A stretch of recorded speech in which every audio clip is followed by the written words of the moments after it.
Pretiorates thoughts. Stagflation and QE don't fit together. Really?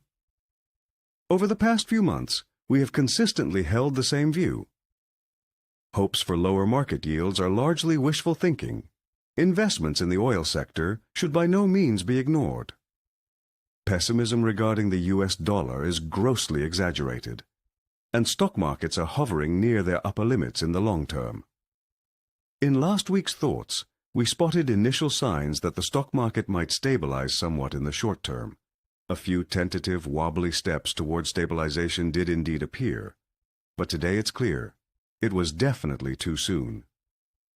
No sooner has the current maestro of the financial markets, the oil market, almost touched the $100 mark again than the sentiment sweeps through the trading floor. Inflation could rise again soon, and the Federal Reserve cannot lower interest rates any further. For precious metals, this is poison. For stocks, it's a soup that's too salty. Only the US dollar is slowly gaining popularity. Today's Fed meeting has only confirmed this assumption. Our oil market indicator clearly shows that a supply shortage prevails. Spot prices are significantly above the 12-month futures contracts. Normally, due to storage costs, it would be exactly the opposite. Experts call the usual situation contango, whereas currently a situation of backwardation prevails. The blockade of the Strait of Hormuz is making its presence felt.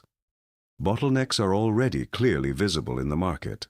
The last time we saw a comparable intensity was in February 2022 at the outbreak of the war in Ukraine. As the markets gradually align with our previous assessment, we are discussing new insights and theories.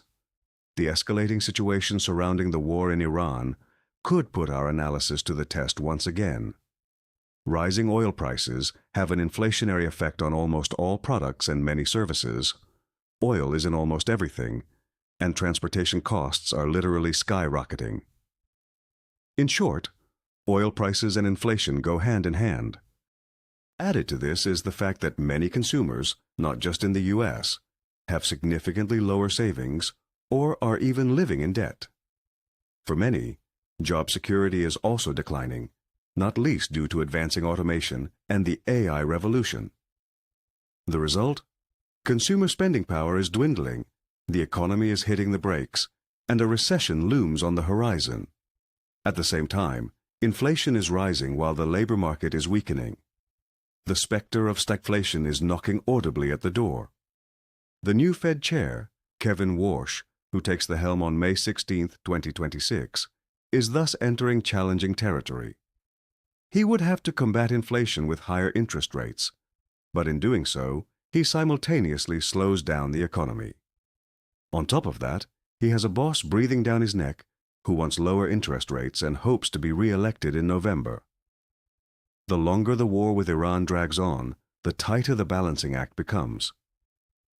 It could therefore happen that stabilizing the economy takes priority over fighting inflation, in order to secure the Republican majority in the midterms as well.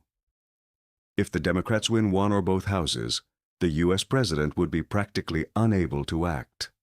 And yes, this assumption sounds far-fetched, but we know by now, the current U.S. president is always good for a surprise. One option for lowering interest rates to boost the economy could once again be quantitative easing, QE. Inflation could then be tackled afterward, if it actually materializes. The currently strong U.S. dollar would certainly withstand a new round of QE, and the fact that inflation would incidentally reduce the relative level of U.S. debt a little would be a pleasant side effect. Admittedly, a bold thesis, but it is not unlikely. The result? Stock markets could regain strength, U.S. yields would fall, and the U.S. dollar would stabilize, as long as capital doesn't flee frantically from Europe into the greenback. The big winners would be the struggling precious metals.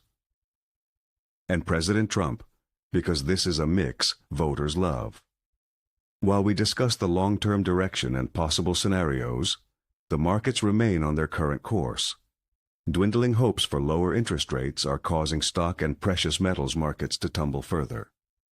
uncertainty grows with every day that passes without positive developments in the Middle East. Our earlier assessment that the stock market could soon bottom out was thus clearly premature. Short-term developments remain difficult to gauge, especially when the public is not aware of all the facts and developments in the Middle East. Speculation is intensifying. The Smart Investor Action Indicator shows, via the light blue area, that selling pressure in the background remains enormous. The fact that no red exaggeration area is generated dampens hopes for a quick recovery unless positive news from the Middle East begins to emerge. Should this happen, a recovery is likely to last longer given the current extreme pessimism. Enthusiasm in the Chinese physical gold market has also waned in the meantime and thus offers no support for the time being. Currently, there is even a slight distribution. In the Western gold market, however, distribution pressures were stronger. Surprisingly, the trend in distribution strength has recently taken a turn for the better. The first signs that selling pressure is easing are becoming apparent. Pessimism in Western gold trading has also recently reached levels typically seen only at short-term lows.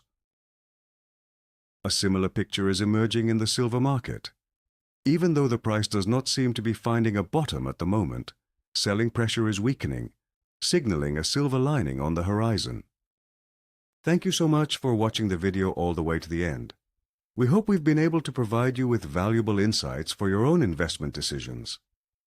If you have any questions, please don't hesitate to leave them in the comments. And if you give us a like and subscribe to our channel, you'll be rewarding us for our efforts. Remember that these thoughts are not investment recommendations, but only our opinion. For recommendations, contact your own investment advisor. Don't forget to give us a thumbs up below to help us keep creating this great content for you. And don't forget, if you register directly on our Substack website, you will receive my next thoughts at least one day earlier. Check out the Substack link in the description, and best of all, it's free. I wish you great success with your investments and see you for our next market update.